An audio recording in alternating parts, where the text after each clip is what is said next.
Today, I want to talk about one very specific moment in My Hero Academia, but I can't just jump to that specific moment because of the way this show works. Hiroaka thrives on building up context. Each and every step in these characters' journeys carries all of the emotion of the experiences they leave behind. Even when it's focusing on a group of mini-stories, like it does sometimes, what has already occurred in the past adds weight to what is happening in the present. For example, the side story with Yamamo and friends during the provisional license test is even more engaging knowing that this is the same Yayorozu who suffered a dip in confidence after being destroyed at the sports festival and partially overcame her insecurity during her exam with Todoroki. A lot of this has to do with the way positive and negative consequences tend to have far-reaching, permanent effects on each and every character. But when it feels like every little detail matters, it makes it kind of hard for Hiroaka to play with expectations, so it has to get tricky with what context the audience has at any given moment. It also means that I have to establish a lot of context, so stay with me. First of all, Himiko Toga. This fan-favorite antagonist makes her first major appearance during the attack on the training camp, and her whole shtick is that she's that insane high school girl with a knife that you see in, like, every anime. Villains who are supposed to be crazy get a bit of a bad rep, but I don't mind them as long as they're done well. Usually the "they're crazy" excuse is used to justify antagonists who don't behave with consistency or have unclear motives, but the trick to insane villains is that they actually do behave with consistency. The best insane characters are just like any other character, with desires, fears, characterizations, and the like. Their particular brand of insanity isn't an excuse for them to do whatever the writer wants, it's just another one of their personality traits. Such is the case with Toga. Her insanity is consistent. She has this uncomfortably twisted view on love and romantic attraction, to the point where she describes having a crush on someone as wanting to become them. Okay. She's cheerful and energetic and excitable, viewing the fact that she's trying to slice people open and steal their blood as no reason why they can't be friends. She's also apparently quite the sadist, and I don't mean that in the hyperbolic way it's used to describe villains who cackle when the heroes suffer, I mean that by its literal definition. She derives sexual pleasure from inflicting pain on others, specifically finding people more attractive after she's slashed them to pieces. All it takes is a glimpse of Deku after he's used one for all too much and looks like he's about to drop dead any second, and she's decided she's thoroughly in love with him. But before that happens, she gets her hands on a good amount of Ochako's blood, which was apparently an objective unrelated to her sadistic tendencies, and then kind of just becomes yet another League of Villains henchmen until the provisional license arc begins and they disappear from the picture. Considering how often this show tells us about characters' powers, Toga's quirk is left suspiciously unexplored. Meanwhile, other important context is happening. Ochako has a giant crush on Deku, and I actually really like how it's been handled so far. Despite how disgustingly sexual this show can be, the relationship between Deku and Ochako is innocent and adorable, mostly. Which is not only appropriate considering their respective characterizations, but also considering that they're both 15. The arc hasn't made much progress, so it's still got plenty of time to fly off the rails, but I'm excited to see where it goes. As it is right now, it's basically just Ochako being incredibly denialistic about liking him, both to herself and to the people who keep calling her out on it. Leading up to the provisional license exam, it's been coming up more and more often, and the last scene before they arrive at the test center involves Best Girl Prime denying it to all the other best girls even more fiercely than usual. For better or for worse, it's the only thing Ochako has going on at the start of this arc, other than the whole ultimate moves / getting stronger thing that the whole class is doing. Okay, now let's dive into the provisional license test. From minute 1, the world famous Class 1A is getting scoped out by students from other schools, many of whom have 1 or 2 years of training on them. You get the impression that the absolute sea of new characters flooding the scene contains quite a few legitimately powerful opponents, and once the test starts, we find out that since everyone already knows Class 1A from the sports festival, they're about to get targeted hard. Everyone wants to see what the big deal is about these UA students, and thus, they get swarmed. Among the attackers is one Keimi Utsushimi, targeting Deku after he's been split up from his classmates. But she's a little different. Rather than focusing on tagging Deku out, she seems more interested in showing off and encouraging him to do the same. Deku's classmates are being studied too, but Keimi is excessive, going so far as to say she wants to know everything about Deku. She's got this sly, overconfident, seductive menace about her, and seems to be sparring with Deku more to poke and prod him than to actually beat him according to the rules of the exam. But before their confrontation comes to a close, Deku gets attacked by another group of students, and Keimi disappears as his attention shifts. His spot is already tight enough when Ochako has the bright idea to expose herself and immediately gets targeted. Deku then performs his ultimate move, called Character Growth, saving her without having to sacrifice himself by catching her and throwing a superpowered kick. Although, surprisingly, even though Ochako is now getting carried to safety by Deku, knight and princess style, we don't cut to her thoughts on the situation like we normally would have.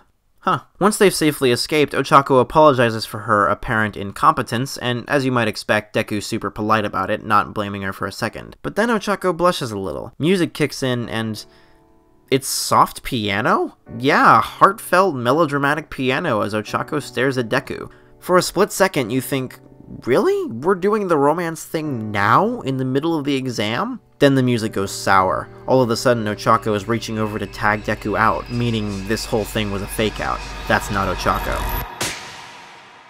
As Deku was able to deduce, it's Kami, utilizing her strikingly unsettling quirk. This is a pretty good little twist, if you ask me. It utilizes the fact that no one would expect Ochako to be that fucking pathetic in a crisis by this point to plant subconscious doubt in your mind. And as I always say, the best reveals are the ones that make more sense than you realized, not the ones that come completely out of nowhere. But there's a small issue with the way this fake-out was achieved.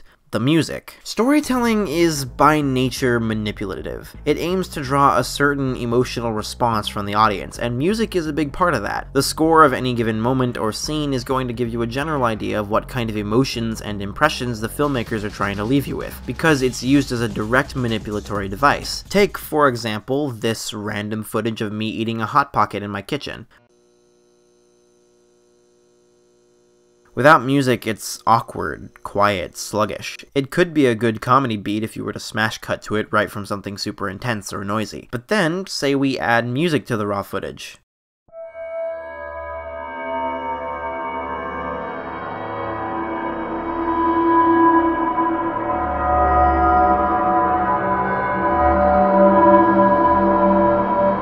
Now it's super spooky. Your eyes are shooting to that dark doorway in the back, thinking that something's about to sneak up on me. But then we change it up and add some Blade Runner music, and suddenly...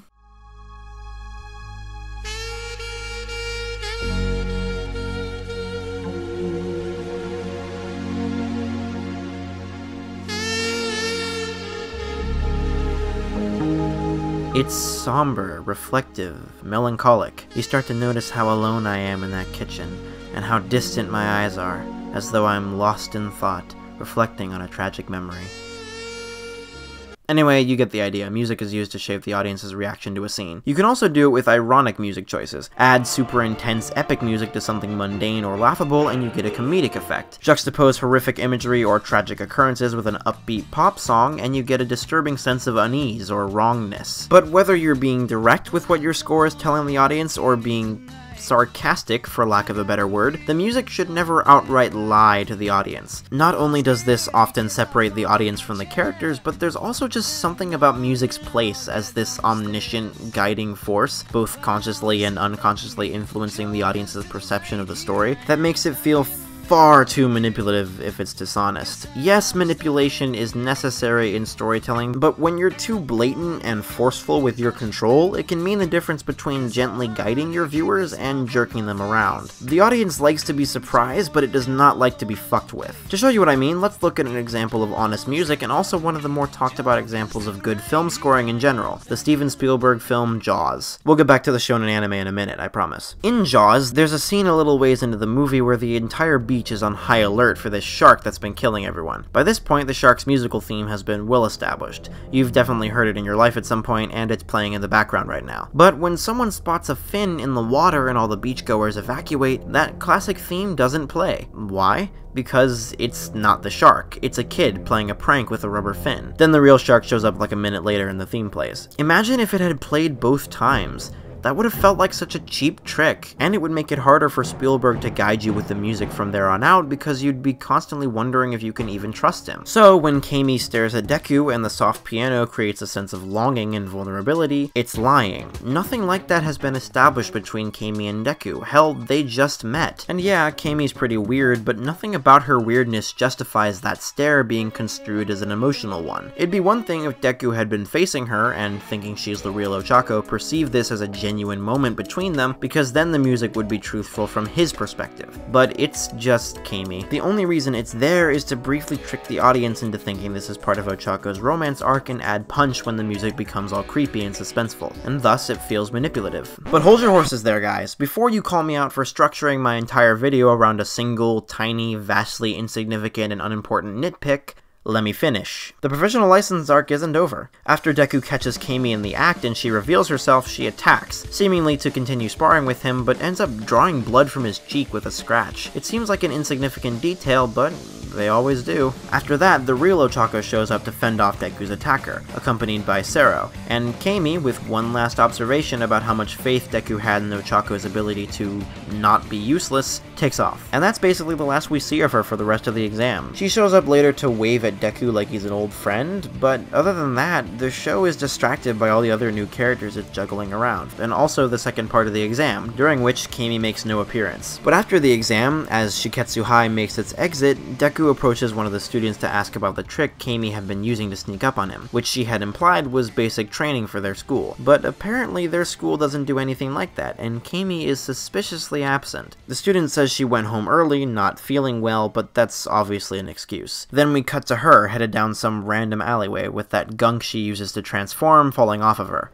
Wait, does that mean that the form she was using before was also a transformation? And is that blonde hair? Oh, fuck, it's Toga! Oh my Cthulhu, of course it is! How did I not see that coming? There were so many signs! The only person she transforms into is also the only person whose blood she took. She wants to literally become the people she likes. Kami was super interested in learning about Deku. The first time she speaks, she's noticing that a guy is bleeding. She says that she won't leave until her objective is complete, and then immediately leaves once she draws blood from Deku. And I mean, come on, look at this expression and tell me that it's not Toga under there. But the craziest thing about this twist is that, as it turns out, the music didn't lie. What came off as a moment of unnecessary deception for the way Kami was presented actually makes perfect sense for Toga and subtly foreshadows this reveal. Sure, the only reason she has a thing for Deku is because she's psychotic, but it isn't a trick or an act, it's a genuine attraction. With her skewed perception of interpersonal relationships, it makes total sense for that kind of music to play when focusing on her perspective on the moment. In other words, it's true to her character, and the way the music goes from sincere to malicious in a matter of seconds matches her especially well. Toga is a perversion of the idea of a high school crush. That's why she appears to cut so deep when she's talking to Ochako. She takes her crush on Deku and makes it something horrifying. So, while wearing Ochako's body, she turns this into this, and turns the gentle piano into haunting horror movie distortion. It's a perfect representation of Toga's demented view of romance and the effect she can have when demonstrating it to others. Hopefully, now it makes sense why I needed to burrow through so much context just to discuss this one particular moment, because it's not just an example of good film scoring, but also an example of plain old good storytelling. Character arcs swirl around each other and affect each other rather than remaining separate. Changes are driven by cause and effect, and previously established context is played with to subvert expectation and make for some fun surprises. This particular moment has been sticking with me for whatever reason, but I wanted to talk about it as a specific as universal example of how the entire show is just consistently excellent. Sure, it has its ups and downs, some one-note characters here, some lethargic pacing there, some unnecessary and distracting fan service all over the goddamn place, but I always expect the best from this show, and it almost always delivers. I'm glad it's still going strong, because that just means I get to keep talking about it in the future. Until then, I hope I helped you appreciate one of my favorite moments in Season 3 just a little bit more. Bye! Oh, and glory to the great old one.